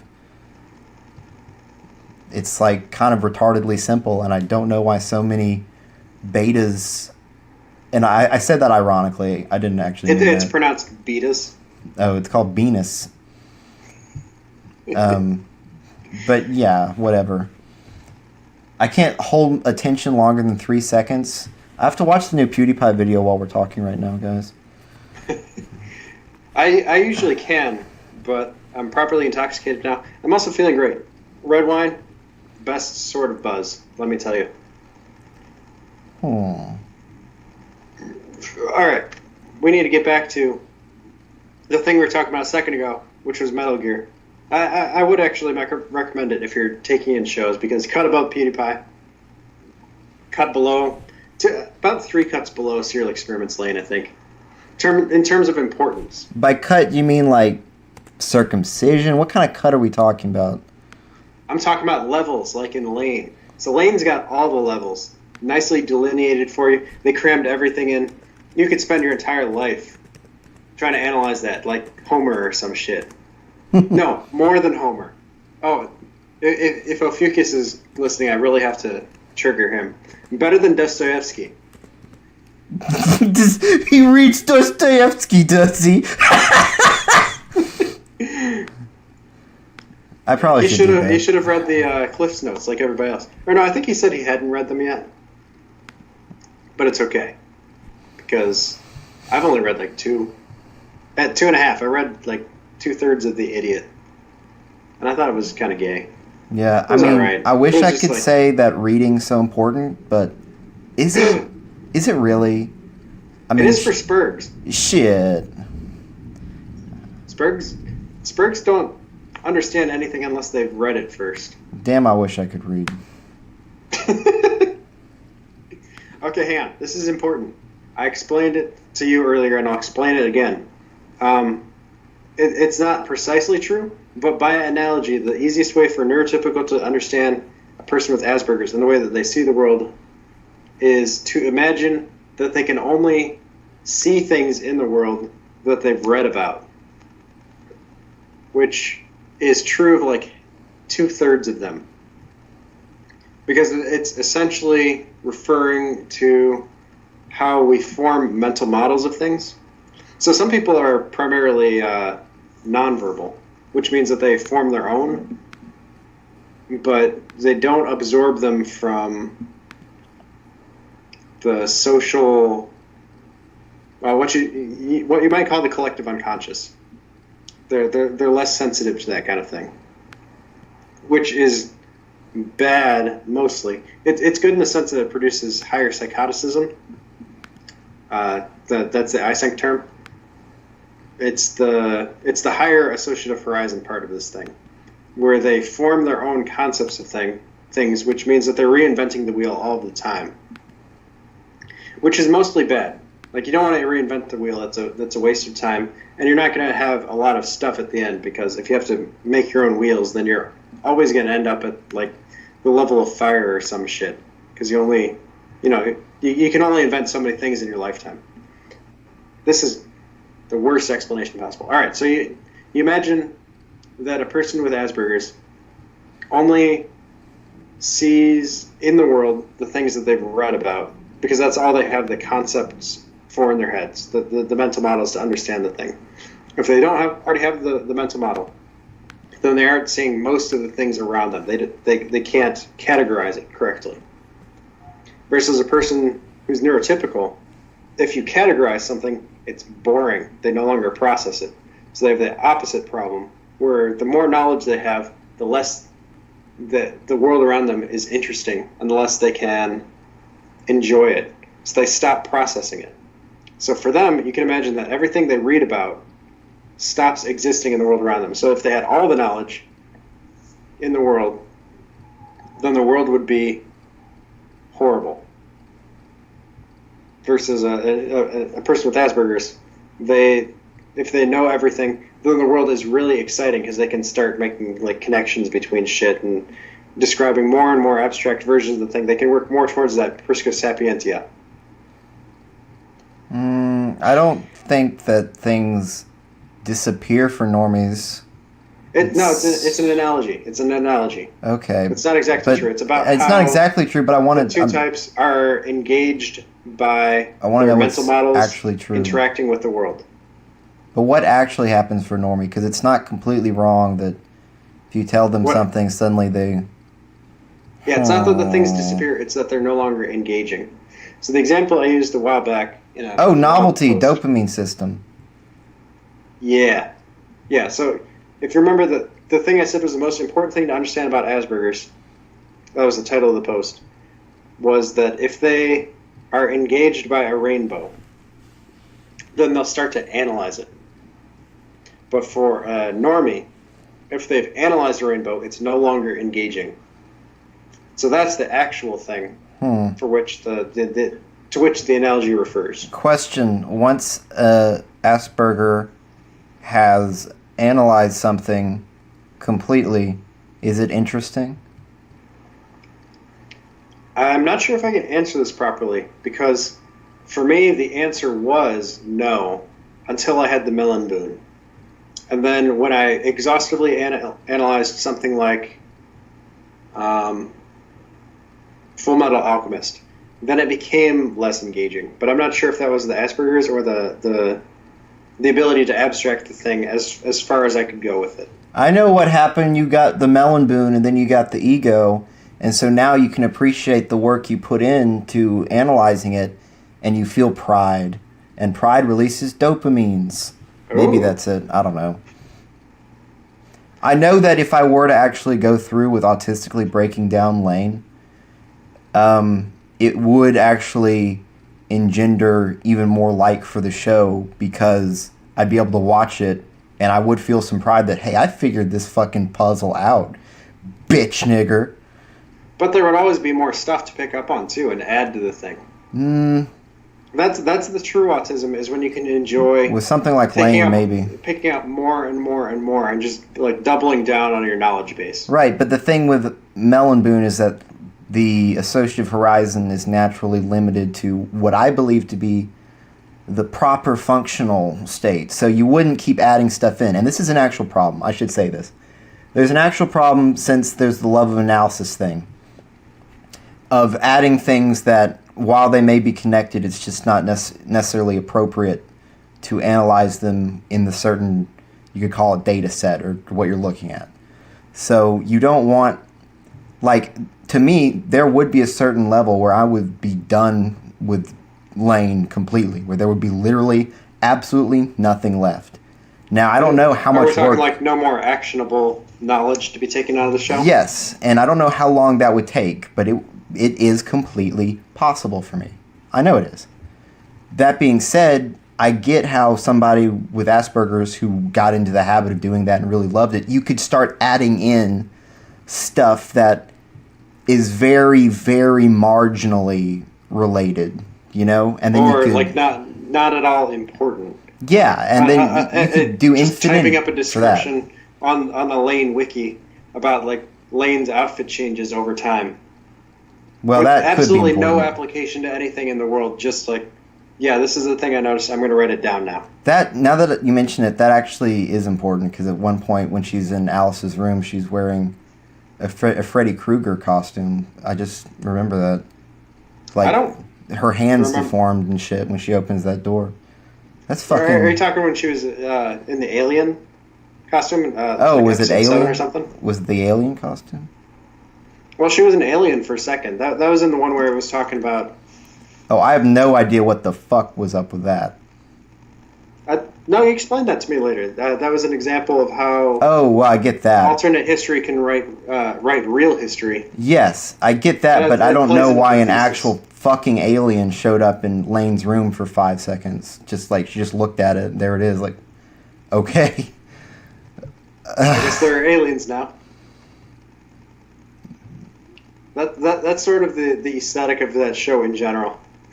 It's just something shows up for a minute and then it's gone, and you're like, well, I guess that's part of the show now.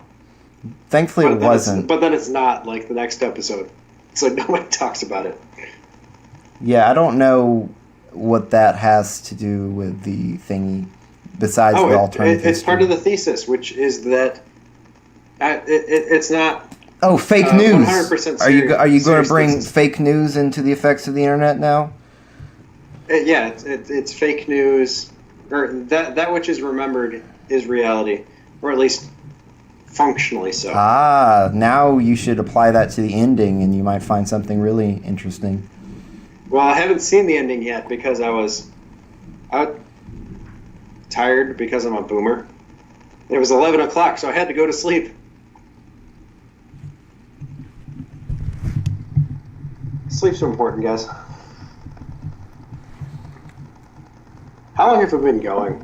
This thing has been going off the rails for about an hour here. I'm hearing Oh. fucking... Oh, it's gone.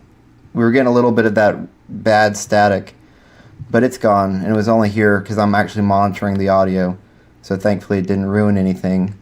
Like, part of the Doomcast got ruined, which is why the Doomcast, if it gets posted, all the fun stuff will be cut out, and it's just Ooh. gonna skip to the Doom.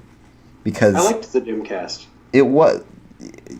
Yeah, I have to release it, since I already spent hours on it. It's just a Investment little fallacy. bitch. That's not rational at all. I know, I get it. That's the sunk cost fallacy. I understand that. Am I getting my fallacies mixed up? No, I that's never would have right. done that 10 years ago. You would, because fallacy sounds like phallic, and you like dicks.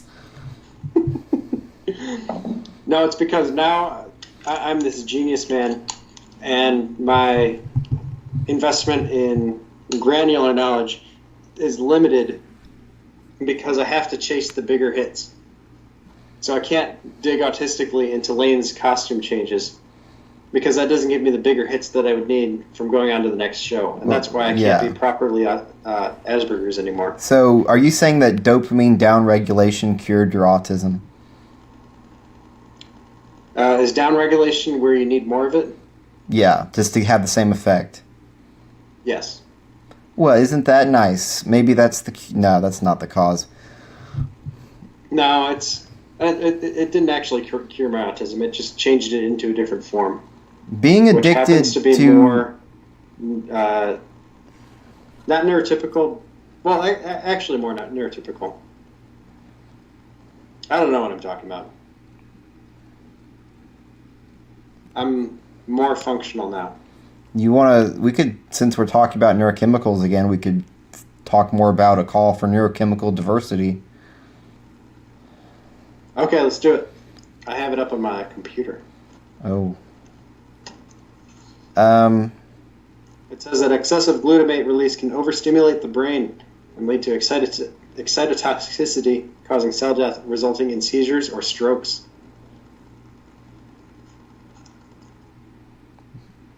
Yeah. It also says some other stuff. It's kind of long. This is a pretty long post, yeah. So we could talk about dopamine fast. What, am I going to read that shit? Dopamine fast, so important. Which we only kind of got correct at Hellfest. It was actually a huge dopamine binge at some points. But there were also a lot of points where we were just sitting around having like one beer and just talking about shit. Yeah, or just looking at the water. It was great. There was neurochemical diversity. It wasn't all dopamine. There was certainly dopamine, but diversity is our strength. And we had it. So important. Unlike, like I said, you want to take dopamine. You want to take these other neurotransmitters off the back of the bus and put them with the other one, with the dopamine, because it's so important. Equality is so important. Oh, I have a question. This is a curiosity thing. Are you also intoxicated on the alcohols right now? No, I'm just trying to match you. That's what I thought. I thought you were just mirroring. Mm-hmm. Yeah, it's I can't even really stop it, actually. Also, I kind of do that like stupid drunk voice anyway in real life like just out of the blue. Oh, so okay, this is the magic bullet to being socially fluid. Just pretend you're drunk all the time. Or be drunk or either one. Yeah, either one. But also being drunk all the time. What would Jordan Peterson do? He would be drunk all the time. That's the real way. I had a thought the other day of what I would tell Jordan Peterson he actually needs to do all the time. I can't remember it right now. He definitely needs to diversify his diet. Jordan Pedersen, as in pedophile. Oh no. Vox Day has entered the chat.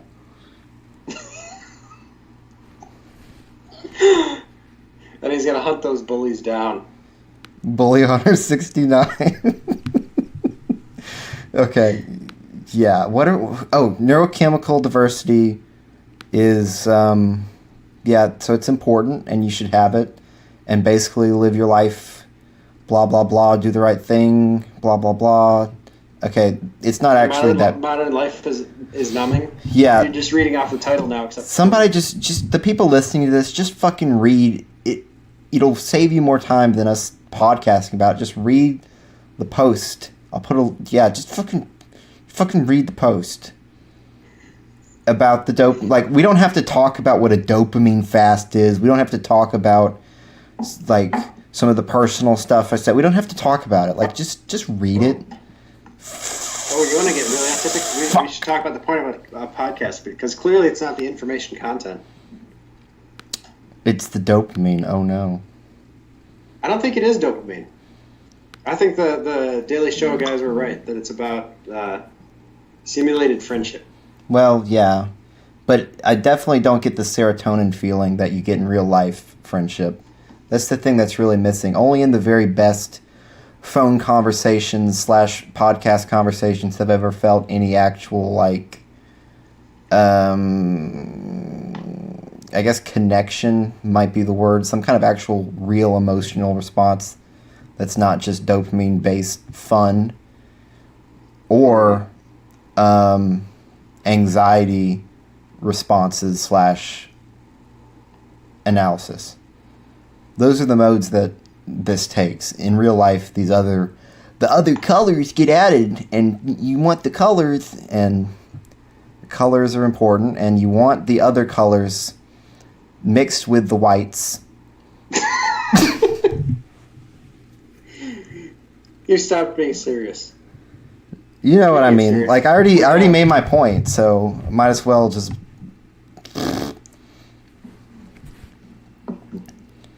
Okay, serious point. We have 5% left of my phone, which is the internet that I'm using right now. So Yeah. this could cut off at any time. Yeah, we can end It'll it. be Like okay. it's fine. I think we pretty much covered everything. Oh no. We covered all the information content. We had all the lectures that we wanted. We didn't cover Metal Gear comprehensively, but that's okay. I don't understand it. Metal Gear defies my abilities for analysis. That's why I say that it's disjointed. Maybe you should talk to someone who's played it and do a podcast. Has Boneflower played all these games? I don't know if he's played Metal Gear. I should ask him. Now, he is an epic gamer, so he probably has played at least a couple of them. You should get Lizard King to do a podcast with you. Or at least Defiacus or somebody. Not to hate on you, Cuck. Well, he's Obadiah now. I don't even... What does that mean, Obadiah? I think he's making fun of himself for being all Old Testament and shit. You're like, hey, there's something to all this religion business now, I guess. So I guess I'm Obadiah Cuck. Right. Fam. Religion's so important. It's never going to die. Are we ever going to stop saying that? It'll probably be a while. It'll probably live on. So we just need to like lower the frequency. But yeah, I get what you mean. Well, it's an important meme because shit. Now I'm going to start getting autistic about memes in general. Okay, memes are important because they are repetitions of nonverbal stuff. So, like, okay, I was talking to Patrick earlier about this. This is something I've been thinking about recently. Indoctrination is so important. So I figured the point of being a dad with younger children, right? This feels like a tangent, but it's not. When you're a dad, your job, first of all, provide for the family, protect the family, but also you have to indoctrinate the children by reading them stories when they're going to bed.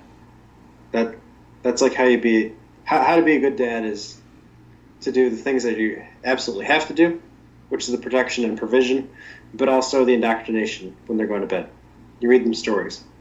You play with them some too, but mostly you read them Chronicles of Narnia when they're going to bed.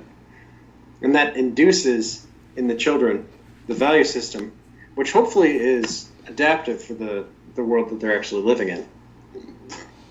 Mm-hmm. Which is the part conservatives get wrong. It's not that the values that they emphasize are bad, it's that they're the wrong ones and they're maladaptive. You want adaptive and good. Yeah. This brings up an interesting question, and since there's probably pretty high chance that I will spawn some Niglets at some point or another. So, like, what happens if you show your, 8-year-old kid Serial Experiments Lane and Akira? And I'm not saying I do this, but I just kind of want to think about this for a moment. They're not going to be equipped to handle those correctly, so it's going to be pathological. They're There's gonna they're gonna take in a couple of parts, but it's gonna be very magical thinking. And actually, that's gonna be true for very difficult stuff in general. So, for an example here, if you give a 5-year-old a copy of Faust, then they're not going to understand all the nuances of it, all the little lessons in it. What they're going to understand is are the sorts of things that a 5-year-old is equipped to understand. So they're going to take away a couple of lessons that aren't necessarily the correct ones. Because maybe the author was playing on some trope or another as like a sarcastic criticism, but the child is going to pick that up unironically. Maybe Faust isn't a good example here. Maybe something I get what you more. mean. Okay. So something that was meant to be a biting criticism. Oh, you know what's a good example of this is That Voltaire book. I was going to say Full Metal Jacket. Okay. So, and that's a good example because conservatives like to watch the first 20 minutes and then they hate the rest of it. So really, the first 20 minutes is meant to be a biting satire, but it was so well represented that conservatives identify with it as like, yeah, this is the way things should be. When it's a very good representation of like what conservatives think things should be, but then the rest of the movie is like a criticism of that. And so they'll pick that up unironically because they aren't equipped to process the rest of the movie. So that's going to be what it's like with a 5-year-old watching Serial Experiments Lain, and they're going to have a very pathological response to it. So conservatives confirm for 5-year-olds. Effectively, yes. But yeah, I obviously would never do that. But there is an actual question of like how, because obviously you want to get. I wouldn't do that because that's not like the kind of a doctrine, whatever. But obviously, yes, that would be not child abuse, but just bad parenting. Yeah, so you don't want. Okay, so what I'm trying to say, I guess, is that you want to put the really important stuff in there as soon as you can, right? And also child appropriate stuff. But yeah, important and child appropriate. Chronicles of Narnia fills that for pretty well, but it's going to be. Mm-hmm. This is one of those things where the application is more obvious than the theory. Yeah, because you'd actually know the child in question, know their interests. Yeah, and you know, like Lord of the Rings is going to be hard for a 5-year-old, but a 10-year-old is going to be probably equipped for it. They're going to be okay. Yeah. And it's like, okay, this kid's a little slow, so we'll give this part to them sooner, or I mean, later.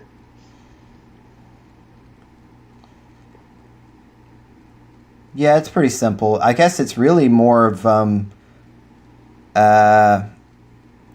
not it's the letting. Sort of thing that should be treated like best practices rather than rationalistic, you know. I should say ratiocination, like arguing from first principles. What's the order of things? It's like just people have been working on this problem for a long time. This is something where you have to trust your judgment and your gut more than your head, because, well, actually, it comes down more to taste. So if you have really good taste, then you're going to be able to determine which people have the right idea about things. So there are going to be some people out there that say, yeah, you should give your kid that, whatever that vagina book is by... Fuck. Yeah. I'm just talking like the I know really artistic one. That's oversold. Shit, I don't even know what I'm talking about.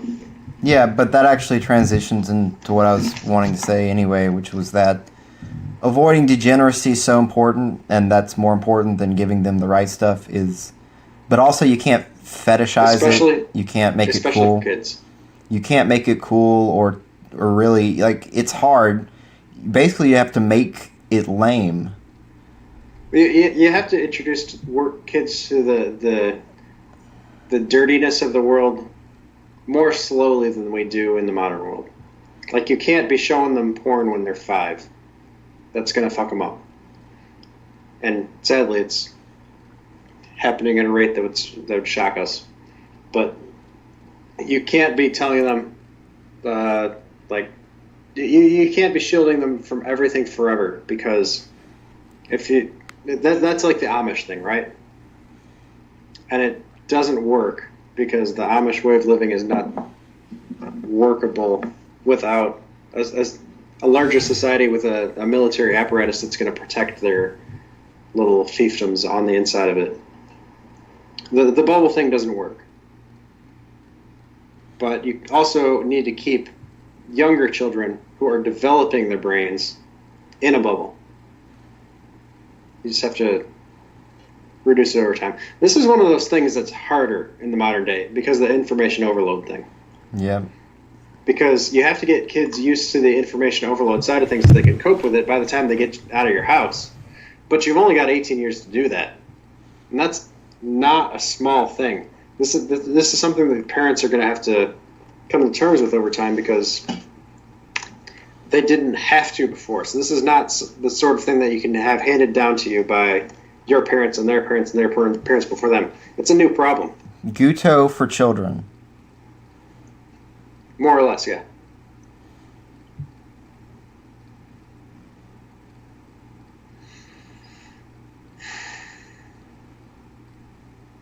But I think you can get most of the way there based on things that people have already been doing, which is Chronicles of Narnia, other shit like that. It's like, give them a good basis that people have been doing forever, and then, in the teenage years or whatever, that's when things start getting really complicated. So that's going to unfortunately be yet another burden on dads, because it's the dad's job at that point to train the kids up in the things that are very important. And that's going to be mostly hacks and principles, because that's what life comes down to in adaptation terms. Is you got to have the right principles, and the rest is like a collection of hacks or tools, you could call them. But really, it's just life hacks. All right. I don't know how coherent this is getting. But Yeah. I think we're getting toward the end too, so we could wrap up. We definitely can wrap it up pretty soon. Guto's so important. Read Guto. We're not actually wrapping up right now. How to wrap it up? I can't remember what all we talked about. I know we talked about Serial Experiments Lane. We talked about that blog post of mine. We talked about how we're all actually Akuma. Not really, but we've talked about that before. And how Southfest was actually just a secret way for me to find out. It was the Akuma sock and a very elaborate hoax. Yes, I'm actually Akuma. So I found out your blog password, and believe me, you're going to be known as Big Gay by tomorrow. Oh no. Yep. Well, I think we should just stop the podcasting, and I will just say a couple things to you in McPrivate, and that'll be about it, right? Do you have anything else you want to say? Nah, sounds good to me. All right, well, welcome back to the Goodbye podcast, the Goodbye Cast. Bye, fam. Yep, I guess we still do this like pretty much every week, so whoever listens to these, get help. And I'll see you next week.